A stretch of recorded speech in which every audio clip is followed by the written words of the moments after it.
and welcome to all those first-time applicants out there. Let's get right into it. Here are the 3 things that you will need to move to China and work here. The first 3 things that you need are a passport that's valid for 6 months, a police clearance that's valid for 6 months, as well as your degree, which is a 4-year degree. If you've already got your degree, that's fantastic. Well done. Now, you need to actually send that off to be notarized and authenticated. And down below, I'll also link some places that you can get this done at and the process to doing that, because it's quite a process in South Africa. How to do that is actually pretty simple, but it seems a bit complicated at the time that you do it.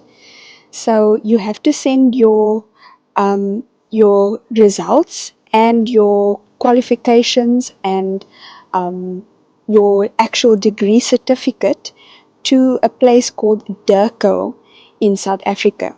It's the Department of International Relations and Cooperation, something like that. And this place is situated in Pretoria. So if you're living in Pretoria or around Pretoria, it will be much easier for you. For me, it was a little bit of a tricky situation, and I was quite nervous about it because I live very far from Pretoria and I had to send my very precious degree to Pretoria to go have it notarized and authenticated. But once that was done, the stress was kind of over. That process also takes a long time. Here is a list of costs I incurred during the process. So if you are a first time applier and you want to apply for your degree to be notarized, it might take 3 to 6 weeks, depending on how busy they are. And yeah, whether South African holidays are in between that time.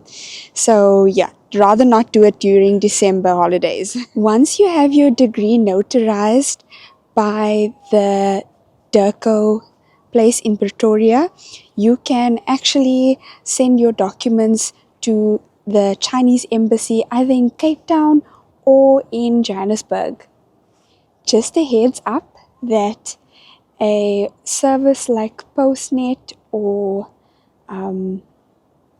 there are some very expensive courier services to courier your documents, and I just used a very affordable option of JKJ Couriers. I'm not sure if they have a franchise, but there is one in my hometown, so you can actually just have a look and check if you can get JKJ Courier services to courier your documents. Did I mention that I'm actually in a park alone at night? What's the time right now?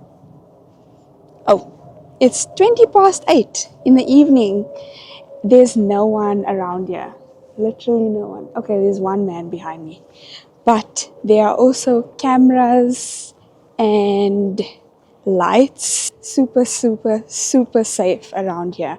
And I'm so glad I moved to China. Okay, so now you've got your documents sent off to the Chinese embassy and you awaiting their arrival. You can actually start your TEFL, and I would recommend just 120-hour TEFL that's needed, and you can start that course in the meantime while you wait for all these things, police clearance, all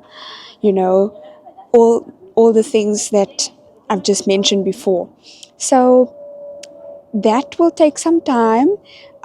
There are some options. What did I do? Oh, I used a company called I2I. I'll also link their website down below, and you can have a look at their options.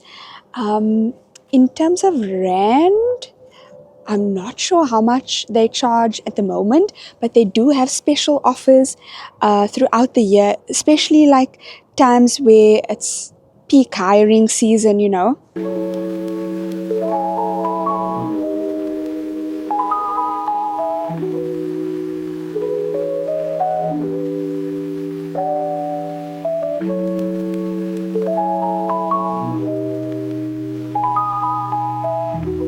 There are literally so many options when it comes to TEFL, and there are more and more options available at this time. So I would highly recommend you have a look around and find different options, which options are cheaper for you. So, when it comes to the TEFL course, you don't necessarily need to have your original TEFL certificate sent to you or posted to you or anything like that. You just print it out and have the e-copy, and you also have to notarize that and send it off to be authenticated. Now, a lot of jobs will ask you if you have prior teaching experience. And this is something that many people are very concerned about. And, it's not really that much of a concern if you just finished studying at university and you get a job, or you want to work in China and you don't have any experience. That's totally fine. You just have to put your options out there, like put yourself out there, apply for jobs, and mention to them that you don't have experience, but you can. You see yourself as a teacher, you see your personality coming through as a teacher, and they'll most likely be okay with it. There are many people that have just come from university, have their degree, and now they are teaching, especially in China. But there are also some jobs that require 2 years experience. I'm not sure if I mentioned this before, but your police clearance also needs to be authenticated and notarized. Guys, you're going to be so familiar with that place, Dirco. And believe me, it's a struggle at first, but just be patient. Just be patient with them. They're only trying to do their job. So the more you wait and look and phone and, it just doesn't happen. Rather just focus on doing your TEFL in the meantime and, realize that it is a process. Hang in there. I'll also mention that the police clearance costs 180 Rand to do at the police station, and then you have to post it to the address that I've shown on the screen. It would definitely be a better option to post it via a courier company than to do it with the police station itself. Okay, I've really been blabbing and blabbing and blabbing. I hope that this information is useful to someone out there. Let me know if you guys find this information useful. Okay, just a side note. People, wow. During COVID, I went through this process about 3 or 4 times, trying to get a job in China and eventually getting jobs, but the struggle is real when it comes to COVID and all of that. So, yeah, that was a whole other story. Okay, it says here, if a candidate chooses to submit an authenticated TEFL certificate, then it needs to be notarized, legalized, and authenticated, the same as the degree and the criminal background check. Secondly, if a candidate chooses to provide 2 years teaching experience, the experience letter needs to have the company's letterhead and state clear start and finish dates. So that's like your reference letters and all of that. Include that in your CV. They will need that as reference. Once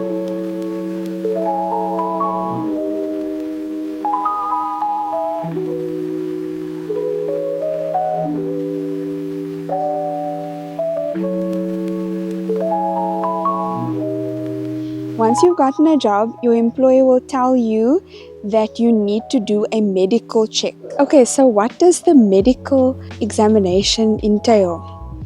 So your employer will send you a form that's like a medical form that the doctor must fill in about your health, your overall health, and also do like a little ECG test. And then after that, the doctor sends you with a recommendation letter to go to get some blood tests done and the radiology tests. These are like standard procedures in for the visa application process, and you just have to go with it.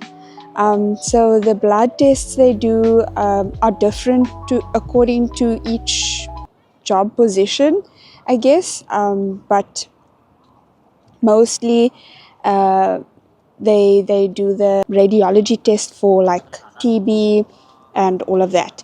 And then I'll also try and link the medical form down below so you can see what it looks like, and you can also print it out and give it to your doctor as soon as you get that.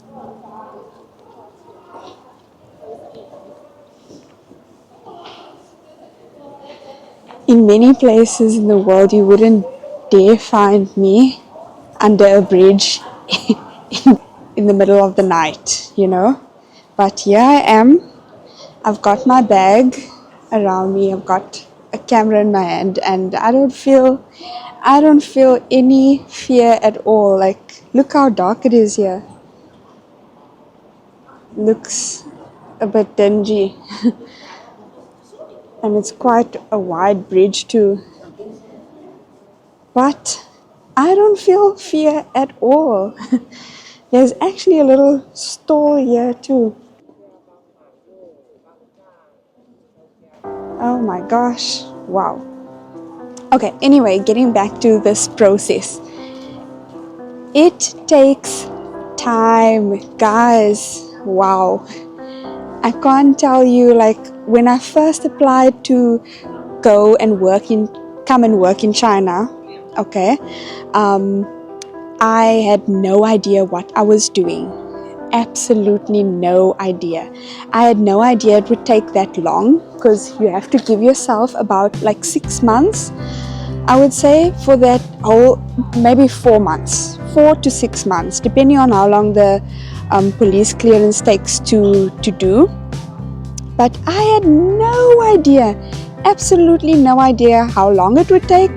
I had no idea how much money it would take, because it is quite expensive. But I did it. I did it all on my own. Especially because people in my family didn't travel to China before I did. None of my friends traveled to China. No one was looking at going to China with me. So I had to do this all on my own, and I did all the research on my own. And yeah, that's when I found out which numbers to call, which people to come into contact with. So there was moments where I cried literally, because I was under stress and I didn't know what to do. But if you have any questions at all, please just let me know, and comment down below and we can chat. Which cities I worked in China, I'll actually mention right now. I worked in a city called Daqing in the north of China, and I also am working in Foshan down in Guangzhou right now. So the two cities are very different from each other, but I can definitely mention that Guangdong province is quite hot, but it's also very enjoyable. In the north of China, it gets quite cold and it snows. If you're into snow and you're into cold weather, definitely the place for you. I have no problem with going there on holiday. As you can see in my 2 Harbin vlogs, I really enjoyed going to see Harbin again for quite some, like a weekend in Harbin. But I honestly don't think I could stay there. It's just too cold. But yeah, wow. It's it's actually so awesome to be able to teach in different parts of China. So you might come here and you think, oh, I'm into warm weather, and then you change your mind and you want to go to the middle of China and teach there, you know. So yeah, wow, what an amazing place.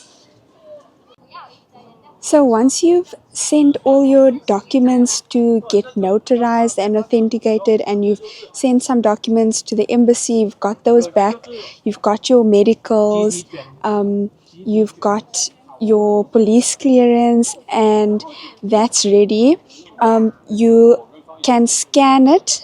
Okay, just note your police clearance and your TEFL certificate also need to be authenticated.